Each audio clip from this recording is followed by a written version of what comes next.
Good morning, folks. It's been a long time. I was out for a few days.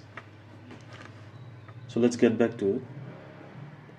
Today's main topic would be the volume imbalances. Okay. So previously in my videos, I taught you about what are fair value gaps. I'll just write it out here. Fair value gaps, order blocks, right? There are numerous other concepts as well. So today my topic would be volume imbalances, right? So what is a volume imbalance? As in fair value gap, I had taught you about when in a bearish fair value gap or a CB. In a bearish fair value gap, out of the 3 candles of the fair value gaps, the first candle's low should not touch with the third candle's high. Okay, so here we have a fair value gap.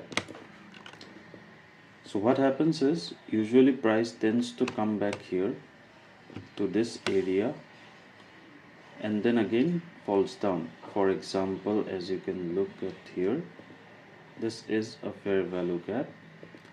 Price came up to this fair value gap and then fell down and took out this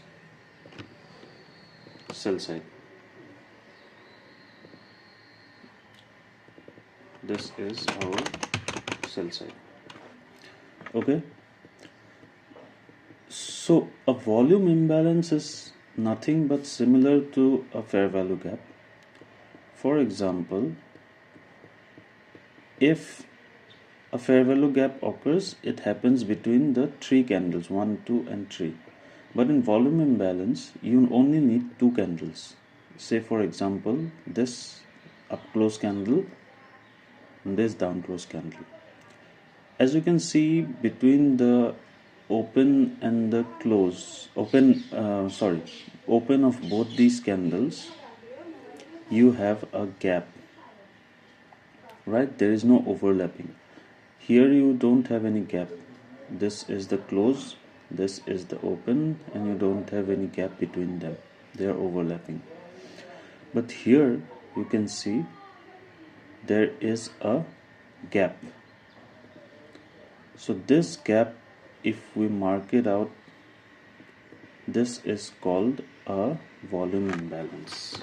Volume imbalance. Right? Similarly here also, if we look, this is a volume imbalance. Here this is a volume imbalance. Similarly here also, this is a volume imbalance, this is also a volume imbalance. I'm not telling you that every volume imbalance will work. I'm just teaching you the concepts. What works and what might not work, which volume imbalance has to work, which doesn't have to work, will be taught in the later videos. Okay, so this is a bearish volume imbalance. So if you're looking for a bullish volume imbalance, okay, so I'll let you know this here. Look, this is a bullish volume imbalance, right? There was a volume imbalance between the close and the open of these 2 candles, up close candles, and then price went up, came down, and then again went up to take out this buy side as well as this buy side, right? I'll mark it for you. It becomes easier for you to get the idea, right? Simply here, if you take a long, this is a 20 points, this is 31 points. Easy, right? So this is a bullish volume imbalance. and then you have a bearish volume imbalance out here. What I usually do is that when there is a volume imbalance coupled with a fair value gap, right?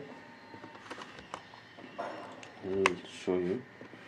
This is a fair value gap. I'll give a different color. Yeah, this. And we have a volume imbalance here, right?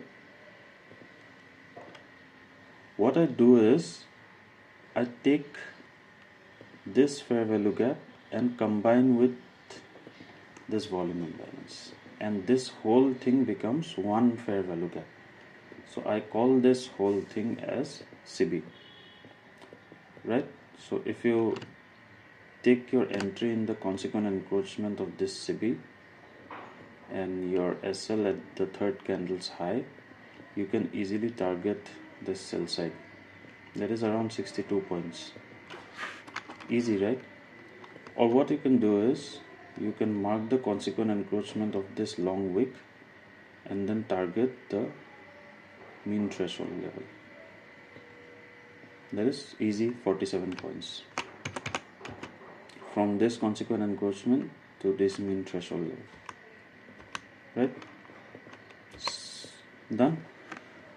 I'll show you a volume imbalance with fair value gap. Bullish. This is a bullish volume imbalance, right? Then you have a fair value gap here.